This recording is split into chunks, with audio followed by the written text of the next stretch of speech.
Be me, 23 years old, software developer at a mid-sized tech company that makes enterprise inventory management software nobody actually wants to use. Living alone in a one-bedroom apartment on the fourth floor of a building that smells faintly like someone once tried to cook curry and gave up halfway through the process. It is not a fancy apartment, but it is mine, and the fact that I pay for every inch of it with my own salary gives me a specific kind of quiet dignity that I treasure deeply. The place is clean, organized, and structured around my routines, which is exactly how I like it. Wake up at 7, shower, make coffee with the pour-over setup I spent 2 hours researching online, commute 40 minutes, write code for 8 hours, come home, cook something reasonable, watch one episode of something, sleep. I am a man of systems, and my systems work, and I'm happy about this in the small, sustainable way that adults are supposed to be happy. My neighbor across the hall is a guy named Dario, who is 25, works in sales, and looks like someone took every meme about average gym bro and compressed it into a human being. Dario is the kind of person who knocks on your door at 9 p.m. to ask if you want to watch UFC with him and then acts genuinely confused when you say you have to work tomorrow. I have explained to Dario at least 4 times that software developers do not actually just play video games at work, and each time he has nodded thoughtfully and then asked me what the best game is to play on a work computer. My life is fine. My life is organized, quiet, and fine. And then my phone rings at 11 on a Tuesday night. The contact name that lights up my screen is one I have not seen in a while, Mika. Mika and I grew up on the same street, went to the same elementary school, the same middle school, and the first 2 years of the same high school before she got scouted by some prestigious preparatory academy on the other side of the city. She was always the smart one, the one who read 3 books a week and got perfect scores on every test without appearing to try very hard. The kind of person teachers talked about in hushed, reverent tones like she was a visiting dignitary. I was the one who sat next to her in every class and copied her notes because mine looked like a seismograph reading from a magnitude 7 earthquake. We stayed friends through high school, despite the distance, texting regularly, meeting up on weekends whenever her schedule allowed, watching movies at her place and arguing about whether the ending of Interstellar made sense. "It makes complete sense," she always said, sitting cross-legged on her bed with a cup of tea, looking at me with the patient expression of someone explaining gravity to a golden retriever. "The guy falls into a black hole and talks to his daughter through a bookcase, Mika."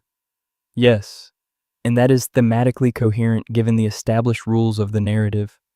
The bookcase, Mika. We had this conversation approximately 6 times over 3 years, and it never resolved, and that was fine. She went to university for engineering, I went to a different university for computer science, and the messages slowed down the way they always do when 2 people's lives start pulling in different directions.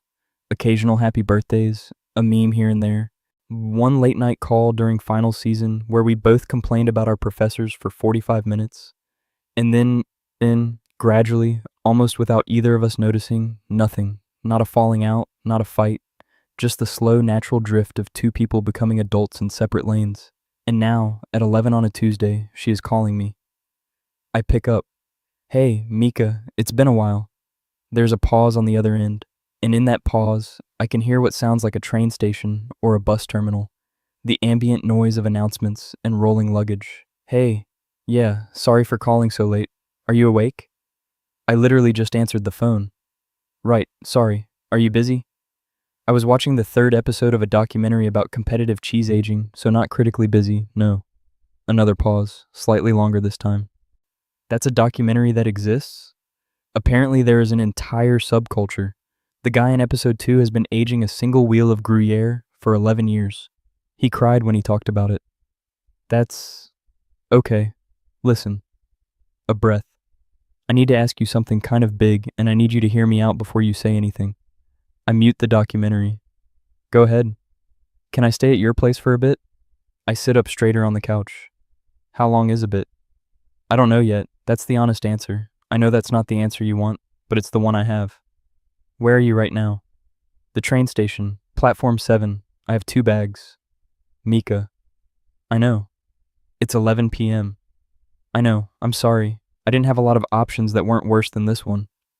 I look around my apartment, at the single mug on the coffee table, the precisely arranged row of books on the shelf, the one blanket folded exactly in half on the arm of the couch, the life I have organized down to its atoms.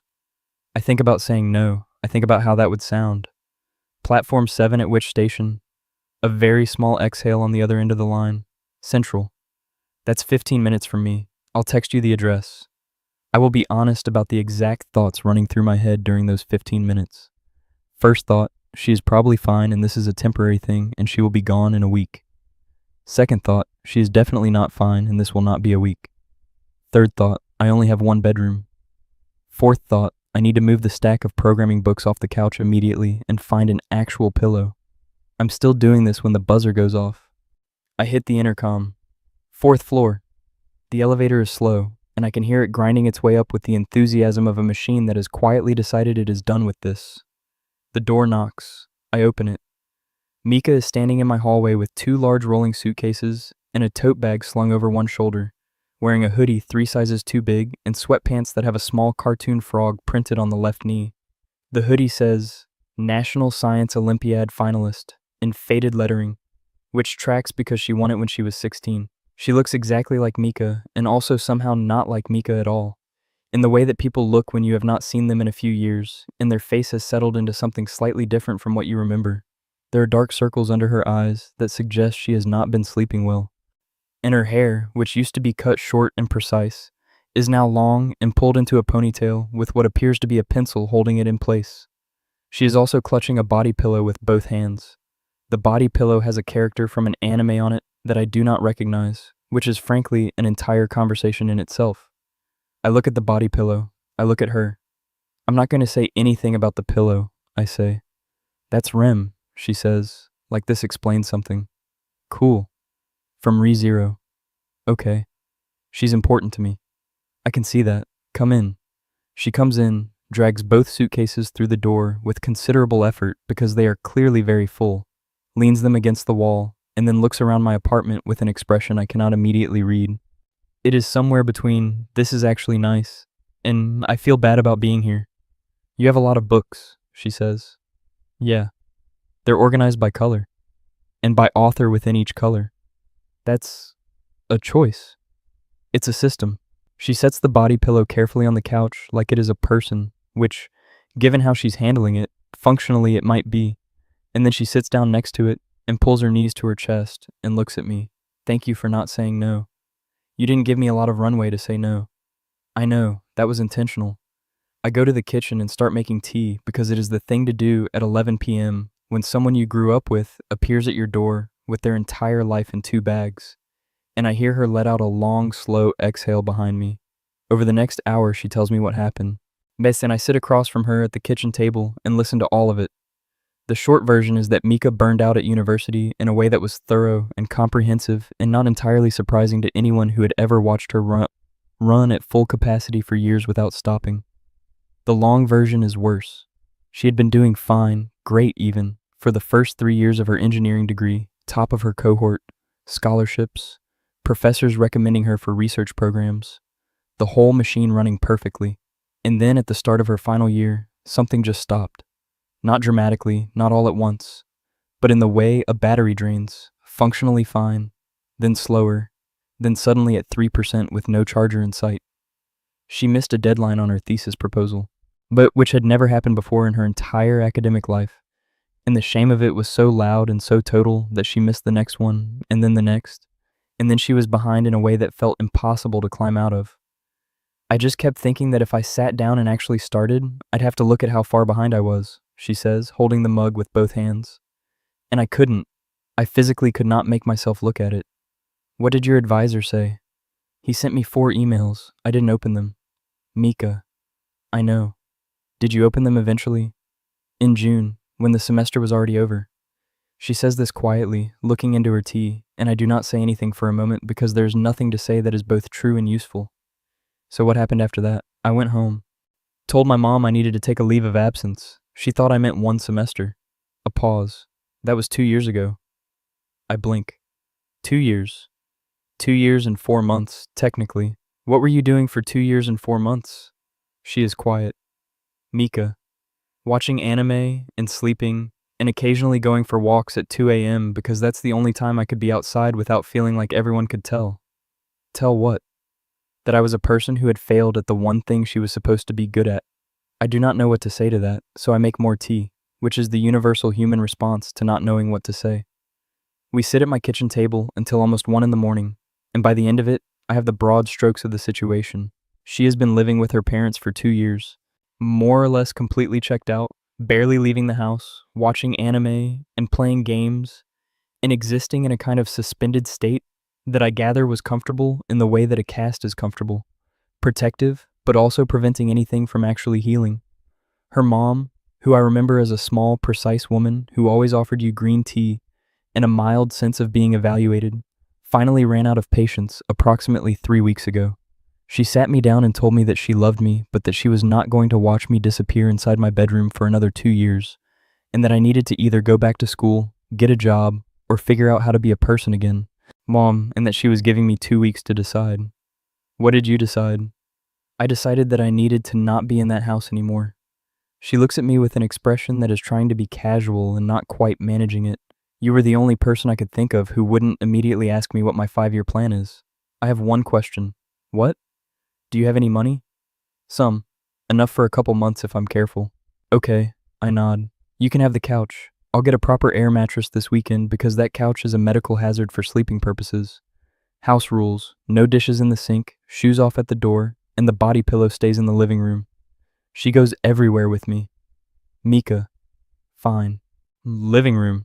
That first night I set her up with a blanket and one of the pillows from my bed, and she is asleep before I finish explaining where the bathroom light switch is, which tells me she has not actually slept properly in some time.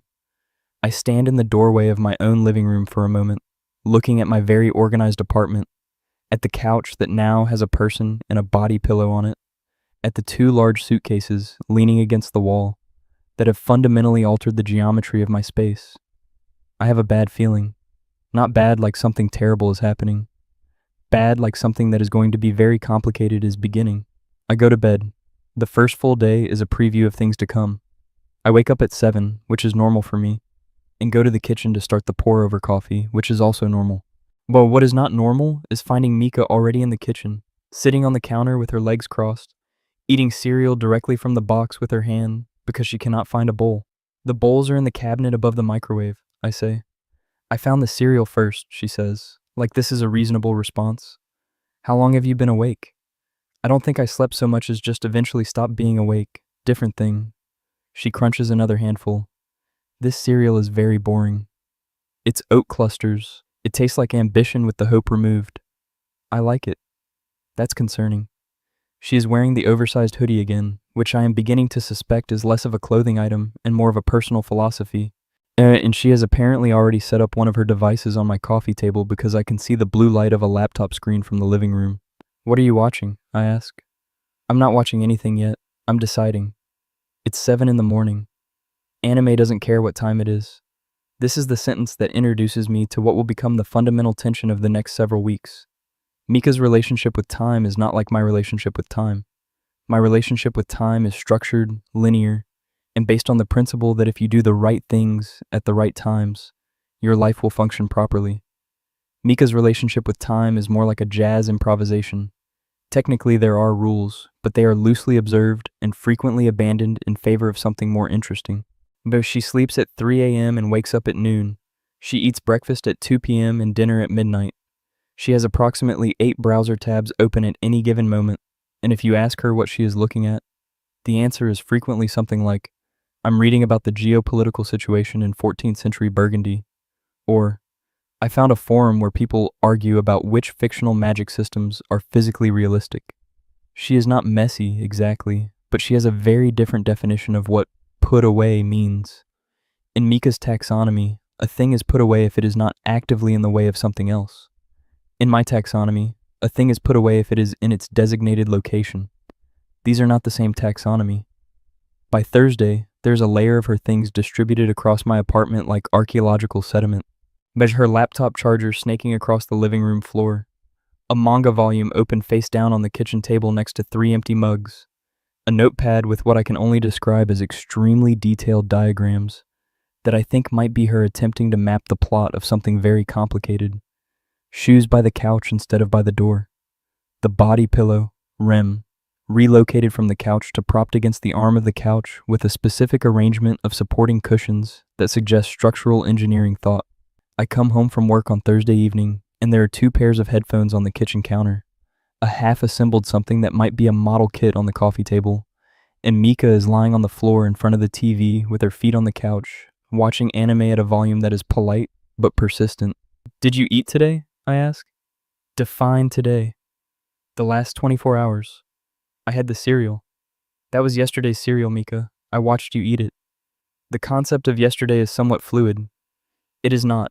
It is a fixed 24-hour period. That is the definition of yesterday. Lunch is a social construct. Lunch is a meal that prevents you from dying. Different thing. I make pasta because it is fast and she will eat it without complaint.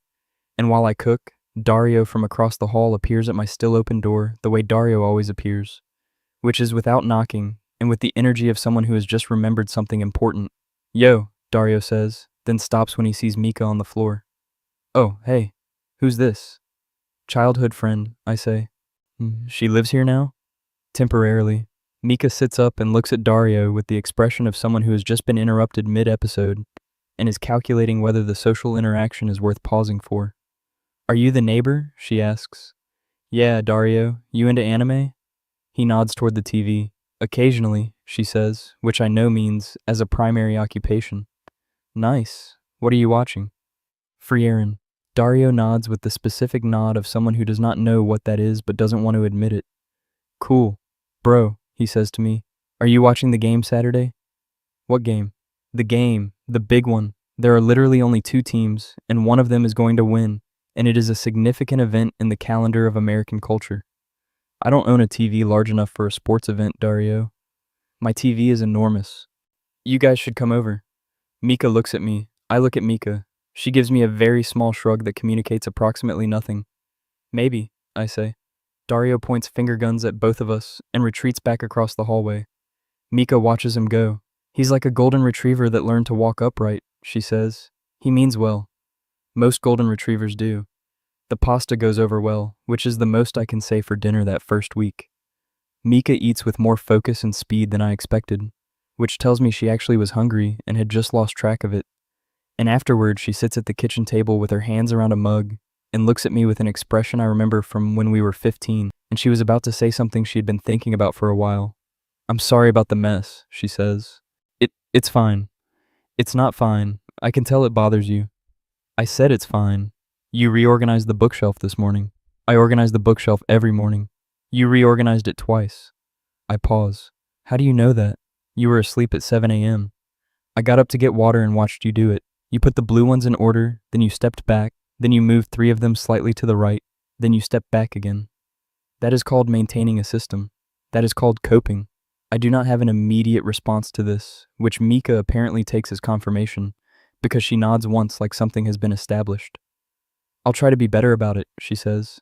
"The mess. You don't have to." "I know I don't have to. I want to. It's your apartment, and I'm the one who showed up with 2 bags and a body pillow at 11 p.m. And Rem. And Rem." We both look at Rem, who is propped against the couch in her structural arrangement of supporting cushions. "She's comforting," Mika says, with a slight defiance in her tone that dares me to say something about it.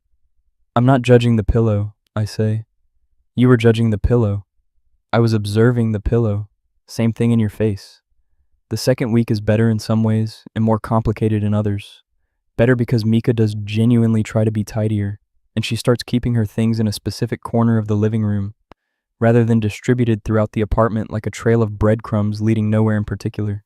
She also starts waking up slightly earlier. Not 7 a.m. early, but by 10, 11. Which is meaningfully different from noon.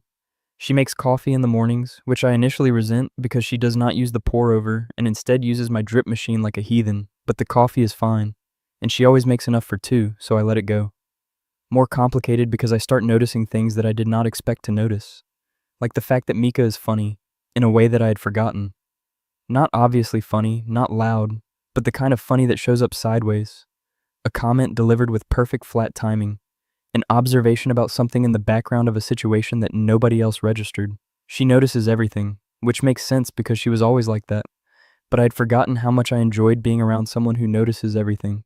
When she watches me cook with the focused attention of a documentary filmmaker and occasionally offers suggestions with no indication that she has ever cooked anything herself. "More garlic," she says, from her position at the kitchen table. There's already a substantial amount of garlic. More. You're not the one cooking. I'm the one eating. More garlic. The ratio's fine, Mika. The ratio's safe. Safe and fine are different. I add more garlic. She does not acknowledge that I added it. The food is better. I do not mention this. On Saturday, we go to Dario's for the Super Bowl, which is an event I have historically had minimal interest in which Mika approaches with the attitude of an anthropologist attending a ritual she has read about in papers but never observed firsthand. Dario's apartment is the same layout as mine, but everything is different because Dario has decorated entirely in the visual language of sports equipment and motivational posters, and his TV is genuinely enormous, like a screen someone removed from a cinema and installed in a living room as a dare. There are several people there I do not know, friends of Dario's from the gym and from work, and they are all very loud and have very strong opinions about things happening on the field that I am unable to fully follow. Mika sits next to me on the couch with a beer she is drinking very slowly and watches the game with polite interest, asking me occasional quiet questions that reveal her complete unfamiliarity with the sport. "What's the yellow line?" she asks. "First down marker. It's digital." "Not real." "So there's a line that exists only on the TV." "Correct. And everyone accepts this." "Apparently."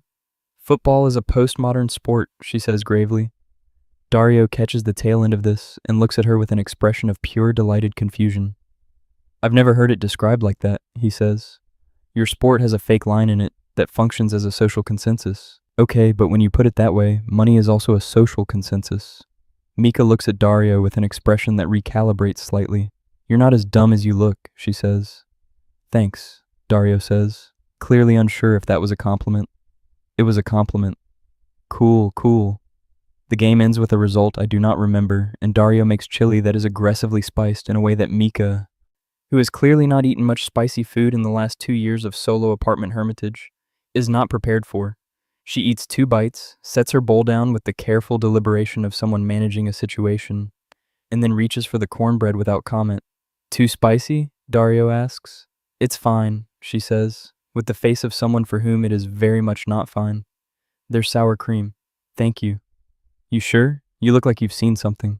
"I have seen something," she says, looking at the bowl. "I've seen what happens when someone uses an entire container of cayenne. That's the secret. The secret is a medical event." Dario thinks this is the funniest thing he has heard this week, which tells you something about Dario's week. Walking home from Dario's, it is cold and the street is mostly quiet. The kind of late evening quiet that only happens after a big event when everyone has retreated back to their apartments. And Mika walks with her hands tucked into the front pocket of her hoodie and her breath making small clouds in the air. "That was actually not terrible," she says. High praise. "I'm calibrating from a low baseline." A pause. "I haven't been around people in a while." "How long is a while?" She thinks about it. "Socially? Like voluntarily in a group? Maybe 18 months? I look at her. 18 months, Mika. "I know. That's not a rut. That's a geologic formation." "Yes." "How was that? Tonight, I mean." "Weird at first, and then okay, and then kind of nice." She looks at the sidewalk. Dario is extremely easy to be around because he requires so little from you. He's like ambient warmth. That's the best description of him I've ever heard. "I like him." She pauses. "The chili is still happening to me, though." "Yeah, it tends to linger." The 3rd week starts with a problem. My mom calls. I say hello. She asks how I am. I say fine. She asks about work. I say fine. And then there is the specific pause that means she already knows something. "Your Aunt Donna saw a girl going into your building last week," she says. "Aunt Donna doesn't know where I live." "She does now. She was visiting a friend in your neighborhood." "I didn't know Aunt Donna had friends in my neighborhood." "She has friends everywhere, you know this." "Who's the girl?" "It's Mika, Mrs. Hayashi's daughter from the old street." A different quality of pause now. "Mika is staying with you?" "Temporarily." "How long is temporarily?" "We're still establishing that." "Does her mother know?" "Presumably. She's the one who told her to leave." A sound that is not quite a word, but communicates approximately everything. "Don't make that noise, Mom." "I'm not making a noise. You made a very specific noise." "I'm just thinking." "Please think quietly." "I'm just saying that you and Mika were very close when you were young, and you were always—" "Mom." "I'm just observing. I can hear you finishing that sentence in your head, and I want you to not do that." "I'm not finishing any sentence." "You are. I just think it's interesting timing is all." There is no timing. She needed a place to stay. I had a couch. You have a very small apartment. The couch is also quite small. Yes. You're a good boy, she says, and hangs up. I stand in the kitchen for a moment, listening to the ambient noise of my apartment. From the living room, the faint sound of an opening theme song. I do not think about what my mom said. I think about what to make for dinner. On Wednesday of the third week, I come home from work to find the apartment genuinely clean. Not just Mika's corner tidied, but actually clean. Dishes washed, surfaces wiped, the floor clear of cables and stray manga volumes. Even the coffee table organized in a way that suggests intention rather than accident. Mika is sitting in the kitchen with a notebook open in front of her, and there's a small pot of something on the stove that smells like soup. I look at the apartment, I look at the soup, I look at Mika. I had a productive day, she says. May without looking up from the notebook. I can see that. I cleaned, made soup, started reading something. What are you reading? She holds up the notebook, which is filled with her handwriting. Dense, precise, the same handwriting I remember from when she used to let me copy her notes. I started writing down things I remember about my thesis project, she says. Not like working on it, just writing down what I remember.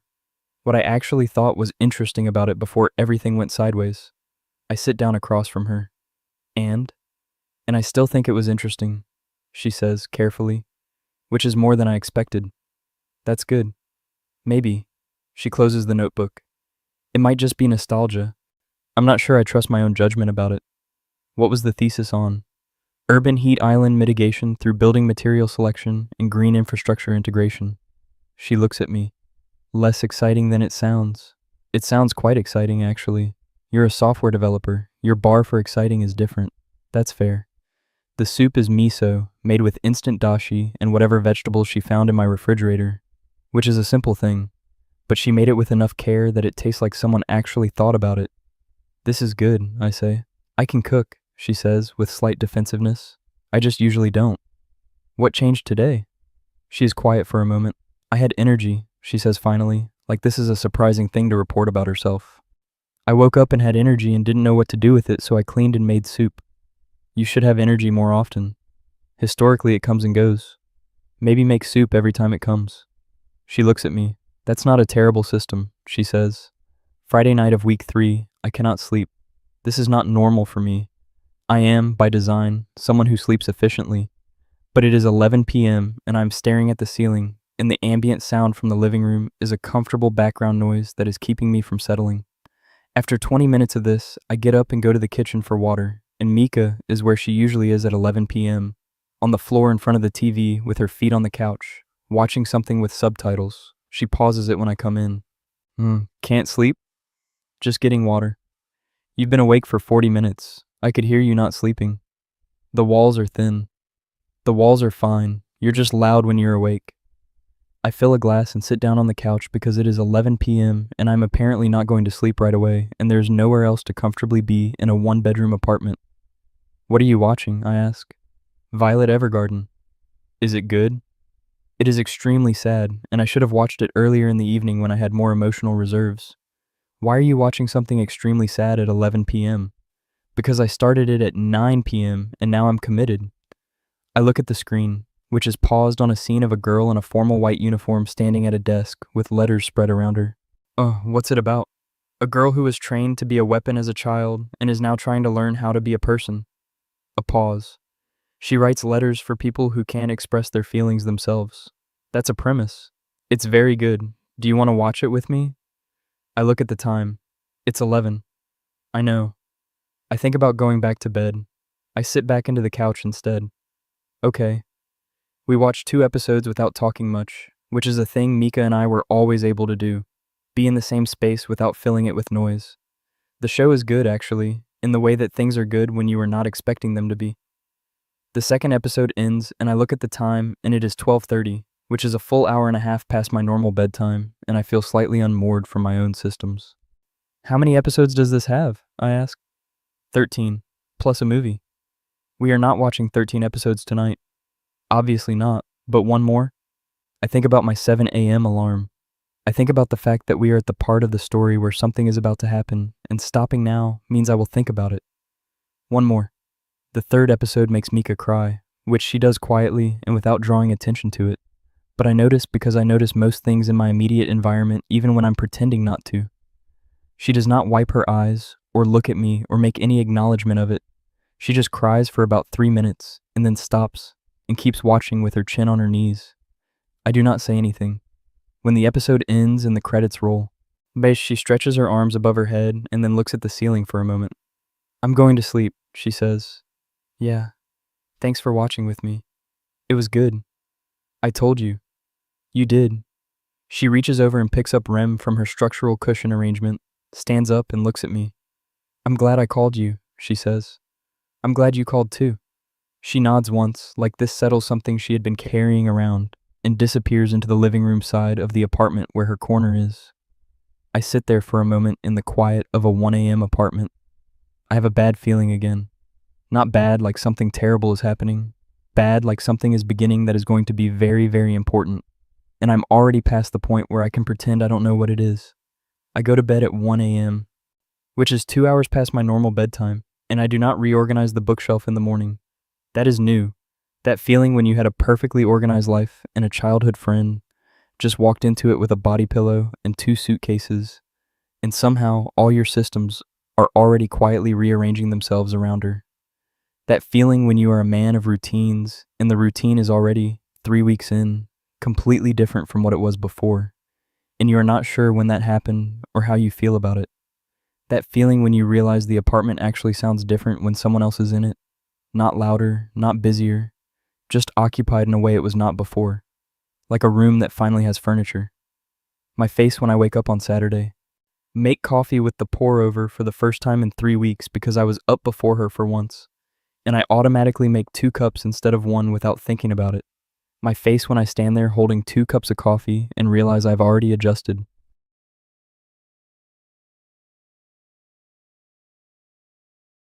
Be me. Week 4 of having a childhood friend on my couch and an apparent inability to make a single cup of coffee in the morning without automatically reaching for a second mug. I have not addressed this with myself.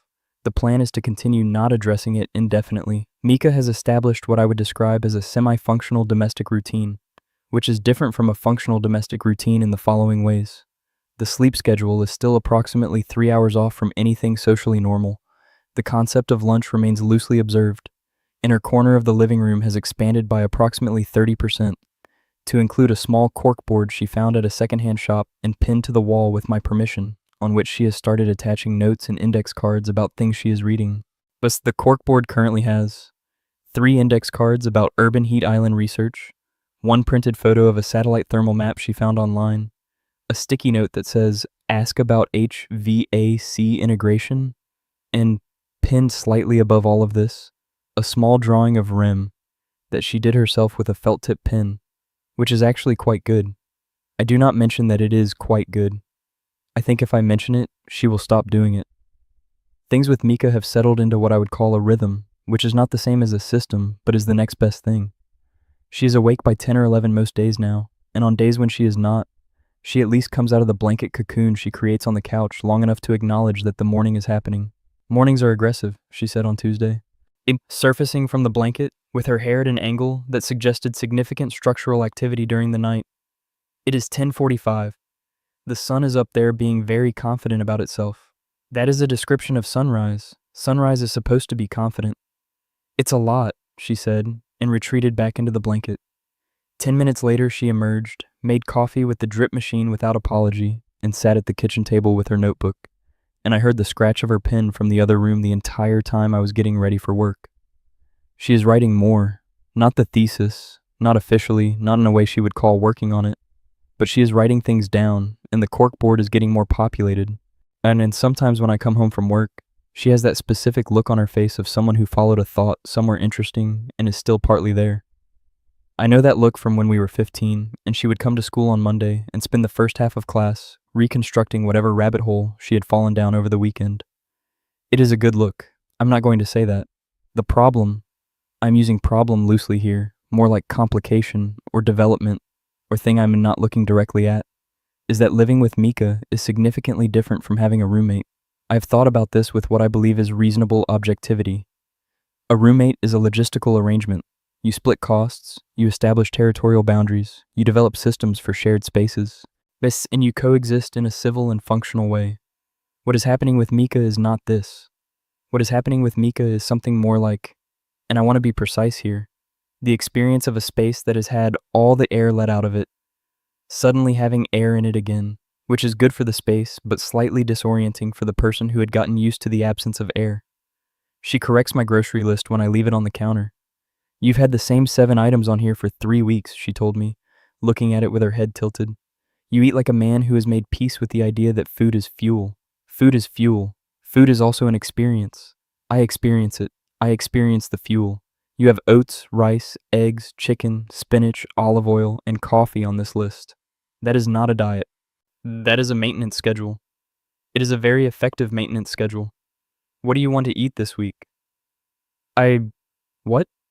Tell me something you actually want to eat, not something efficient, something you want. I thought about this for longer than felt comfortable. Katsu curry, I said. Okay. She picked up my pen and added it to the list. I'll make it. You don't have to make it. I know, I want to. She added 3 more items to the list that I did not recognize. I make good katsu curry. My mom taught me, and I haven't made it in 2 years, and I want to see if I still can. She could still make it. It was genuinely the best katsu curry I had eaten since the last time her mom made it for us when we were 17. I told her it was good. She looked at the pot for a moment like she was reminding herself of something. Yeah, she said. It is. The REM situation also escalates slightly in week 4. I come home to find that Mika has, at some point during the day, acquired a small decorative shelf from somewhere. I still do not know exactly where, and installed it in the corner of the living room at approximately the right height to display various small items. On this shelf she has placed, Rem, sitting upright, 2 small ceramic figures from an art fair she apparently went to on Wednesday, which is the first time she has voluntarily left the apartment alone during the day since she arrived, and a small potted succulent she named Archimedes. Where did the shelf come from? I asked. The second-hand shop, €2. You went out on Wednesday. I told you. You texted me that you were going for a walk and might be gone a while. You were gone 4 hours. I went for a walk and was gone a while, as stated. 4 hours is more than a while, Mika. Time is fluid when you're enjoying yourself. She adjusts one of the ceramic figures. I went to the market, in the bookshop, in this little ceramics place where they sell the handmade ones. I bought 2. I can see that. The one on the left is a rabbit, but the ear broke off when it was in the kiln, so the potter sold it to me for 50 cents. I like it more because of the missing ear. She looks at me. Things that are almost perfect are more interesting than things that are. I look at the earless rabbit. Its name is Kafka, she adds. You named your earless rabbit Kafka. It felt right. I look at Archimedes the succulent. I look at Rem. I look at Kafka the earless rabbit. My apartment, which used to be organized around my color-coded books and my pour-over coffee setup and my 7-item grocery list, now contains a decorative shelf with a body pillow, 2 ceramics, and a succulent. And the whole wall looks like it belongs to a person who finds things interesting, which is not a thing my wall looked like before. I'll move it if it bothers you, she says. It doesn't bother me, I say. I mean it. That is the part I do not look directly at. Dario continues to be an ambient presence in this situation, which is both helpful and occasionally the opposite of helpful. He comes over on Thursday evening for reasons that are never entirely clear, but seem to involve his own apartment being too quiet. And he and Mika have developed a specific kind of banter that functions like 2 people discovering they share an obscure second language. Dario, it turns out, despite looking like he was assembled from a catalog of gym equipment and protein powder, has opinions about anime. Specifically, he watched a significant amount of anime in middle school and has not told anyone about this because he felt it did not fit his current personal brand. Mika extracts this information over the course of 3 visits with the patience of an archaeologist brushing away soil. What did you watch? She asked on visit 3, setting her tea down with the precision of someone who has identified a loose thread and intends to pull it. I don't really... Dario. Some stuff. What stuff? A pause. Death Note, he says. Mika looks at him with the satisfaction of someone who has found exactly what they were looking for. I knew it, she says. Everyone watched Death Note. Full Metal Alchemist? Both versions. Hunter x Hunter? I don't know what that is. You do. I definitely... Dario. I watched it twice, he says, with the posture of a man confessing something at a formal tribunal. Mika looks at me. I look at Mika. Welcome, she says to Dario, with the tone of someone opening a door. Dario becomes, over the following week, something of a regular evening presence, which I do not entirely mind because he makes both of us laugh in the specific way that very earnest people make you laugh, not because they are trying to be funny, but because they have such direct and uncomplicated reactions to things. This show is stressing me out, he says about the third episode of something Mika puts on during one of these evenings, leaning forward with his elbows on his knees like the drama is a sports event he is personally invested in. It's supposed to, Mika says. Can't they just talk to each other? No. Why not? Because if they could just talk to each other, there would be no story. That's a design flaw. That is the human condition. Dario considers this with genuine seriousness. Okay, but in real life you can just say the thing, he says. Can you? Yeah, I just say it. If I like someone, I tell them. A brief fractional silence. That seems efficient, Mika says. Works every time, Dario says, and goes back to watching the show. I look at my coffee mug. I look at the middle distance. I think about 7-item grocery lists and pour over coffee and the very specific sound of a pen on paper from the next room. I think about 2 cups of coffee made automatically every morning for weeks. I drink my coffee.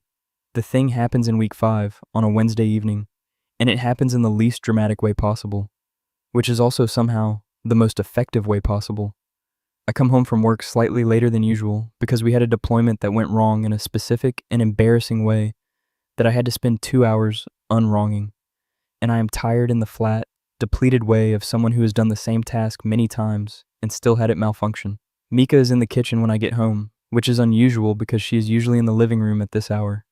She has a textbook open on the table, an actual physical textbook, not something on her laptop, a proper engineering textbook with a cracked spine and highlighted pages, and she is reading it with the expression of someone who has been traveling and finally arrived somewhere familiar. I stop in the doorway. Where did that come from? I went to the university library today. I set my bag down carefully. The university, yes. You went to the university library. They have day passes for non-enrolled visitors. I looked it up. Mika. I just wanted to read some things. She closes the textbook gently, like she is marking a place she wants to return to. I didn't register for anything. I didn't talk to anyone. And I just went to the library and found the section I used to work in and sat there for 3 hours. And she is quiet for a moment. And it didn't feel like I thought it would, she says. I thought it would feel like going back to a place you left in bad circumstances. Like the anxiety would just show up immediately. A pause. It didn't. It just felt like a library. Is that good? I think it might mean the thing that felt impossible isn't actually impossible, just hard. She looks at the cover of the textbook. Which is different. I sit down across from her. What are you going to do? I don't know yet. Email my old advisor maybe. Ask if there's any path back in. She says this with the careful tone of someone holding something they are not sure yet can bear weight. I might not be ready, but I might be close enough to start finding out. That sounds right. You don't think I'm being reckless? I think you've been still for long enough that moving feels reckless. That's different from actually being reckless. She looks at me with an expression I do not immediately recognize. It takes me a moment to place it. It is the expression of someone who has been carrying something heavy for a long time and has just, for a moment, set it down. I like that you say things like that, she says. Like what? Like when you said the interstellar bookcase made sense if you approached it as a metaphor rather than a literal mechanism. I never said that. You did. 3 years ago in the car on the way back from that movie. You got the metaphor right. You just couldn't let go of the bookcase. I still think the bookcase is a lot. The bookcase is a metaphor. The bookcase is a practical problem. She laughs, and it is a real laugh. Not the polite kind or the tired kind, but the one that comes from somewhere further in. And the kitchen sounds different for a moment. I've missed this, she says after it settles. The bookcase argument? Talking to you. She straightens the textbook on the table. I forgot how good it was. I look at the textbook. I look at the corkboard visible through the doorway, populated with index cards and thermal maps, and one small drawing of Rem. I look at Archimedes the succulent on the shelf. I look at Mika. I think about all the very sensible reasons why I should not say what I'm about to say. I say it anyway. I've missed it too. The next morning I wake up at 7 and go to the kitchen, and there are 2 cups of coffee already made, which means she woke up early, which means she is having a productive energy day, which means the notebook will come out. I stand there for a moment holding both cups, and then I carry hers out to the living room and set it on the coffee table. And she is already at her corkboard, adding a new index card, and she turns when she hears me. "Early morning," she says. "Good energy day?" "Might be." She picks up the coffee. "I emailed my advisor." I stop. "Last night?" "At 2 a.m., but yes." "What did you say?" "That I had been dealing with a period of significant difficulty, that I was aware of how much time had passed, that I was not sure what possibilities remained, and that I would understand completely if the answer was none, but that I wanted to ask." She says this like she is reading from a document she memorized. I spent 45 minutes on 3 sentences. How do you feel? Like I've sent an email to someone who has every right to ignore it, and probably won't, because he was actually quite decent as advisors go. She takes a long sip of coffee. And like I want to clean something. That's a good sign. I cleaned the bathroom. At 2 a.m. The bathroom needed it. The bathroom was clean, Mika. It was fine. Fine and clean are different. I look at her. She looks at me over the rim of her mug. The corner of her mouth does something. "I'm quoting you," she says. "I know." Her advisor replies by Friday afternoon. "I know because I am at my desk at work, staring at a pull request that has 17 comments, and my phone lights up with a text from Mika that is just a sequence of punctuation that takes me a moment to decode as surprised relief. I send back a single question mark. She sends back, "He replied. He said come talk. He still has my files." I send back, "Good." She sends back, "Really good." I put my phone down and look at the pull request, and the 17 comments look slightly less terrible than they did 10 minutes ago. That evening I pick up ingredients for tonkatsu on the way home. Proper ones, panko breadcrumbs, and thin-cut pork, and the specific brand of Worcester sauce her mom always used. And when I get home, she's on the phone in the kitchen, which is a thing I have not seen her do once since she arrived. Having an actual phone conversation with someone? I set the groceries down quietly, and she looks at me and mouths something I cannot quite read, and I mouth tonkatsu back, and she makes a face that is clearly positive and goes back to her call. I start setting up to cook. After 10 minutes, she comes into the kitchen with the phone face down and the expression of someone who has had a conversation that went differently than expected in a good direction. "My mom," she says. "How was that?" She asked how I was. I told her about the email. She was quiet for a while, and then she said she was glad. A pause. She also apologized for the ultimatum. "What did you say?" I said I think it might have been necessary, which is probably the most mature thing I have said to her in 2 years. She sits down. She cried a little. I didn't, which surprised me. "Why did it surprise you?" "Because I used to cry about it all the time, and now I'm just tired of being sad about it. I want to do something about it instead." She looks at the cutting board where I'm laying out the pork. "That feels like a change." It is a change. A good one, I think. I start coating the cutlets. "She asked about you," Mika adds. "Your mom?" "She asked if I was being appropriately grateful and not making your life harder." "What did you say?" "I said you reorganize your bookshelf less often now, which might be a metric of something." She tilts her head. "Do you reorganize it less often?" I think about this. "Yeah," I say. "I do." She nods, like this is data she was collecting. "Good," she says. Dario comes over that Friday because it is Friday, and that is what Dario does on Fridays now. And we eat tonkatsu at the kitchen table, which is genuinely too small for 3 people. But we manage, and Dario eats with the focus of someone who has been eating protein powder and rice for too long, and has just remembered that food can taste like something. "This is insane," he says, on his second piece. "Where did you learn this?" "My mom," Mika says. "Your mom is a genius. She would like you. Everyone's mom likes me. I'm very non-threatening in domestic settings." "That is an extremely specific self-assessment," she says. "I've thought about it." After dinner, Dario leans back in his chair with the satisfied posture of someone who has reached peak contentment and looks between us with the completely transparent expression of someone who thinks he is being subtle. "So are you guys, together?" Or the question lands in the kitchen like a glass falling off a counter. Mika looks at her plate. I look at Dario. "We grew up on the same street," I say. "That's not a no," Dario says. Dario. "I'm just asking because it seems like a thing, is all. Like from the outside it looks like a thing." "What looks like a thing?" "You know." He makes a gesture that is somehow simultaneously vague and completely specific. The whole coffee in the morning, cooking together, the shelf with her stuff on it, Dario, the way you talk to each other. I look at Mika. Mika is looking at her plate with the focused attention of someone who is also listening very carefully. We're figuring it out, I say. This is the first time I've said anything approximately true in this direction. Dario, who has the emotional intelligence of a well-meaning golden retriever in most contexts, apparently recognizes this for what it is, because he nods once and reaches for another piece of tonkatsu and drops the subject with the grace of someone who knows when to stop pulling a thread. Cool, he says. Cool, I say. Mika says nothing, but the line of her shoulders has changed slightly. I look at the kitchen. I look at the shelf with Rem and Kafka and Archimedes in the other room. I look at the 2 cups of coffee every morning. I think, figuring it out is true, but it is also a way of not saying the thing. I think, Dario is not wrong. I think, Dario, bafflingly, is entirely correct. Saturday morning I wake up, and Mika is already at the kitchen table with her laptop open, and her textbook open, and her notebook open, and 3 tabs visible on the screen.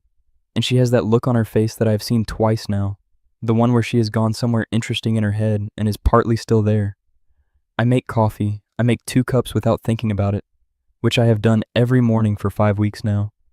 And I carry hers over and set it next to her laptop, and she reaches for it automatically without looking up. I sit down across from her. Good morning, I say. She says, which is her version of good morning when she is working. I drink my coffee and watch her write in her notebook, the precise handwriting filling lines faster than I remember it doing when we were in school together. And in the kitchen is quiet in the particular way that kitchens are quiet when 2 people are in them and neither of them needs to fill the silence. After a while she looks up and finds me looking at her, and neither of us says anything for a moment. I've been thinking about what Dario said, she says. So have I. And? I look at my coffee mug, I look at the corkboard, I look at her. I think I've been figuring it out since about day 3, I say. I just didn't want to say it wrong. How would you say it wrong?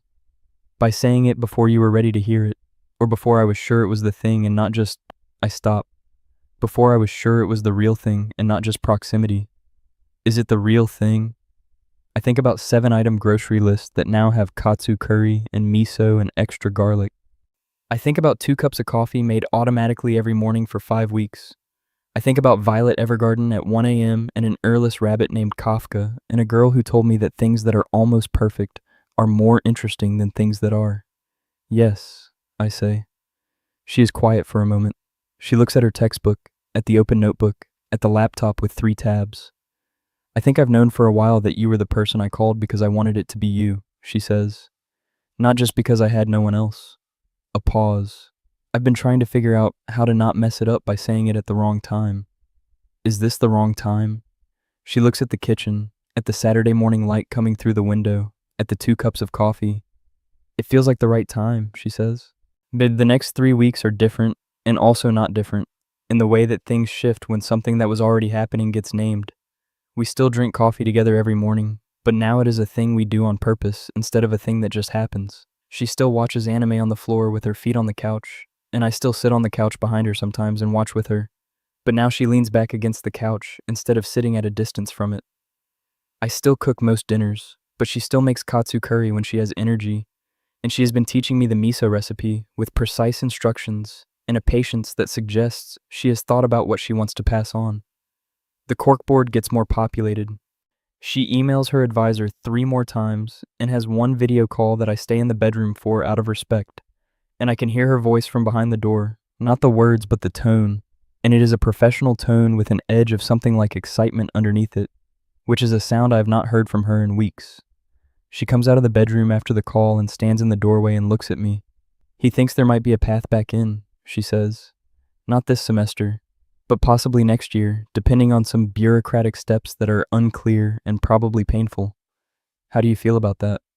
Like I'm standing at the edge of something that might be a cliff or might be a very interesting landscape, and I don't know which until I actually go. What are you going to do? Go, she says. Dario's reaction to the development is to nod slowly when I tell him, which is his equivalent of standing ovation. Called it, he says. You did call it. Week 2, I knew week 2. You asked us directly on week 5.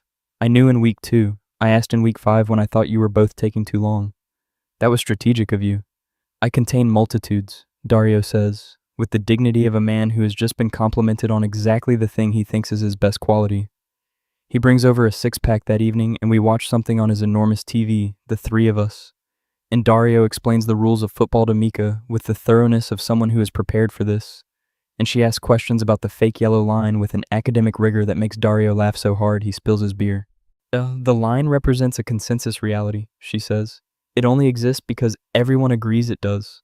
Like currency, like social norms, like the entire structure of, it's to show you where the first down is, Dario says.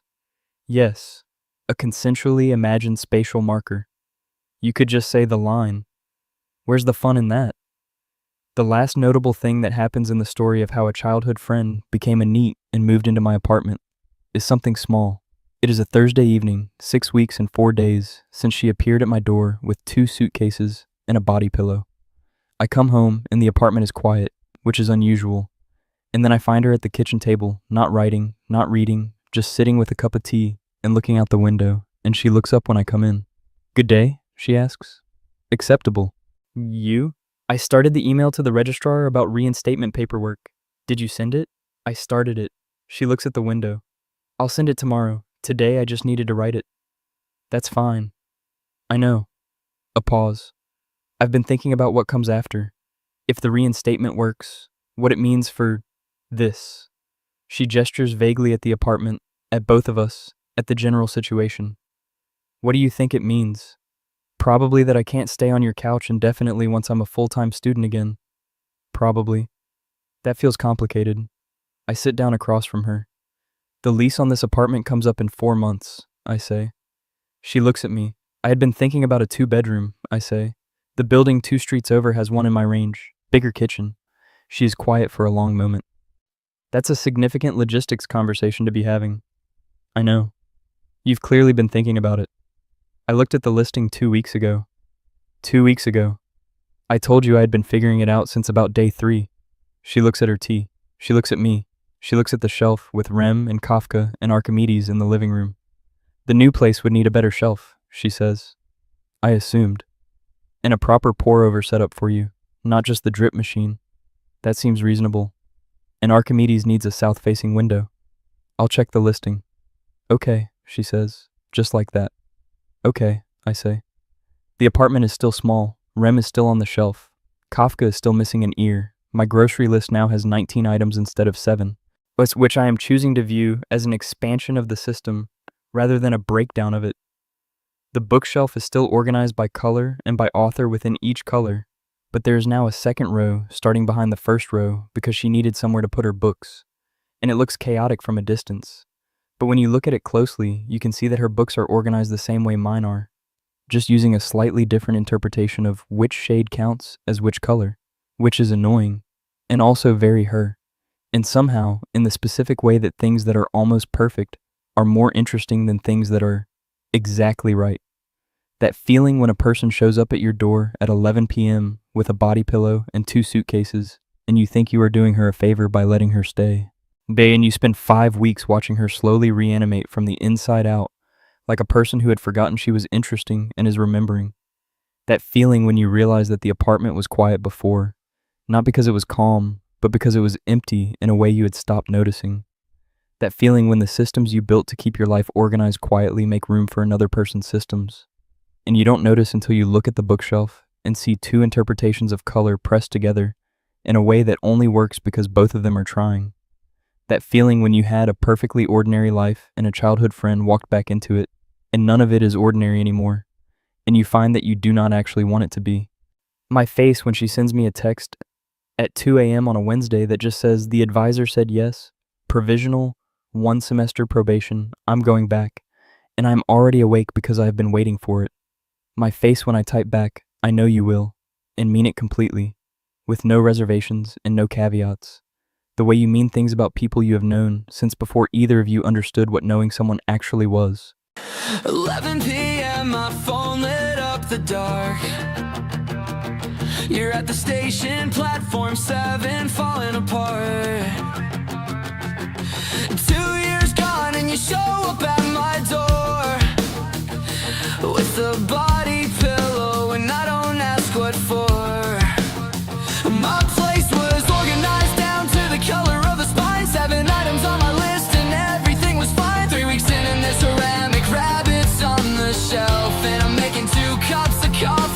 myself. How'd you take my quiet life and flip it upside down? How'd your corner of the couch become the whole damn house? 2 bags and a body pillow showed up at midnight. Now there's 19 things I'm buying and it feels right. You said broken things are better than the ones that work too well. I think you were talking about yourself. Your books are color-coded wrong, but they're next to mine. And I don't reorganize the shelf 3 times. 2 bags and a body pillow. That's how you saved my life. Stereo says we look like something more than friends. You're on the floor at 1 a.m. and I'm here again, watching anime about a girl who learned to feel. You're crying at the TV and it's getting way too real. You went back to the library you thought you'd never see. Call me after just to say it wasn't as scary as it seemed. Your advisor wrote you back, provisional, one more try. And suddenly the future doesn't feel like a lie. How'd you go from stuck to moving in just 6 weeks? How'd I go from solo to us without missing a beat? 2 bags and a body pillow showed up at midnight. Now there's 19 things I'm buying and it feels right. You said broken things are better than the ones that work too well. I think you were talking about yourself. Your books are color-coded wrong, but they're next to mine. And I don't reorganize the shelf 3 times. 2 bags and a body pillow. That's how you change my life.